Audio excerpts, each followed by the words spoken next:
रूस एक ऐसा नाम जो अपने आप में इतिहास और विजय की गाथाएं समेटे हुए है। यह देश अपने गौरवशाली अतीत और अद्वितीय सांस्कृतिक धरोहर के लिए जाना जाता है। विशाल मैदानों और बर्फीले टुंड्रा से लेकर ऊंचे पहाड़ों तक इस धरती ने समय की रेत पर अपनी अमिट छाप छोड़ी है। यहाँ की प्राकृतिक सुंदरता और विविधता अद्वितीय है, जो हर किसी को मंत्रमुग्ध कर देती है।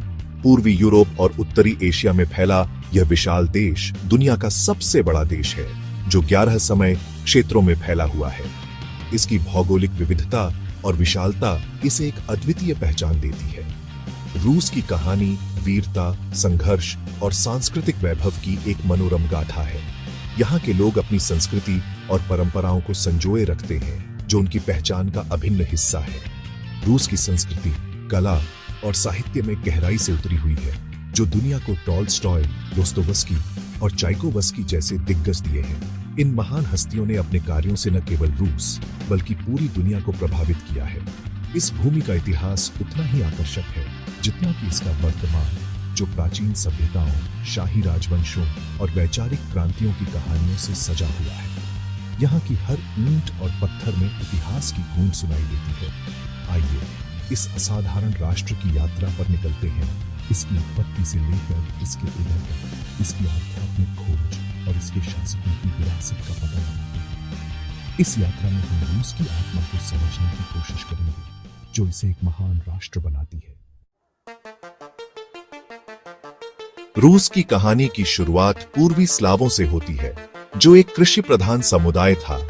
ये लोग मुख्य रूप से खेती और पशुपालन में संलग्न थे और उनके जीवन का अधिकांश हिस्सा प्रकृति के साथ गहरे संबंध में बीतता था, जो आधुनिक रूस, यूक्रेन और बेलारूस में बसता था।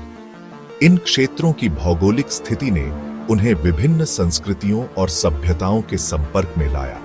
9वीं शताब्दी में वारांगियन, जो स्कैंडिनेवियाई व्यापारी और योद्धा थे, ने पूर्वी स्लाव क्षेत्रों पर अपना प्रभुत्व स्थापित करना शुरू कर दिया और उन्होंने व्यापार मार्गों को नियंत्रित किया, जिससे रूस के रूप में जानी जाने वाली पहली पूर्वी स्लाविक राज्य की नींव पड़ी।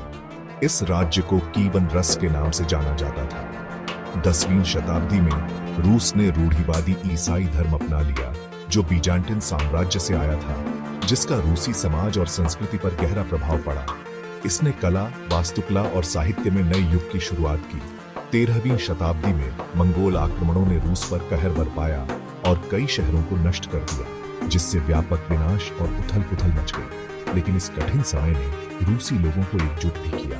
हालांकि मंगोल शासन ने रूस को दुनिया के अन्य हिस्सों से अलग-थलग नहीं किया, बल्कि व्यापार और सांस्कृतिक आदान-प्रदान को बढ़ावा दिया और रूसी रियासतें धीरे-धीरे अपनी शक्ति और स्वतंत्रता का पुनर्निर्माण करने लगी। उन्होंने अपनी पहचान और संस्कृति को फिर से स्थापित किया।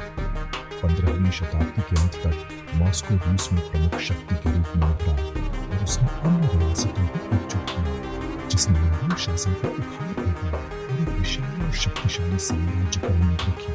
इस साम्राज्य ने आने वाले कई शताब्दियों तक यूरोप और एशिया के इतिहास को प्रभावित किया।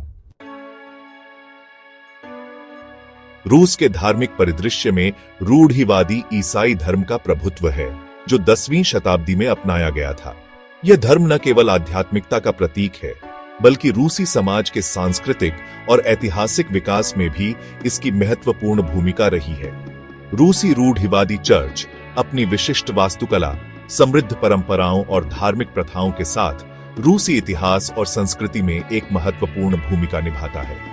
चर्च की भव्य इमारतें और अंदरूनी सजावट, धार्मिक आइकन और कलाकृतियां सभी मिलकर एक अद्वितीय धार्मिक अनुभव प्रदान करते हैं। इस्लाम रूस का दूसरा सबसे बड़ा धर्म है, जिसमें देश की आबादी का एक महत्वपूर्ण हिस्सा है, खासकर वोल्गा क्षेत्र और उत्तरी काकेशस में।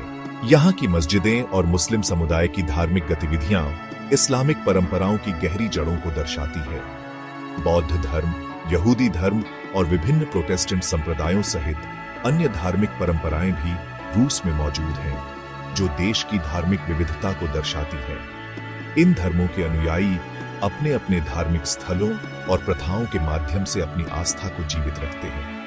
रूस ने धार्मिक सहिष्णुता और सांस्कृतिक आदान प्रदान के काल और धार्मिक उत्पीड़न और नियंत्रण की अवधि दोनों का अनुभव किया है।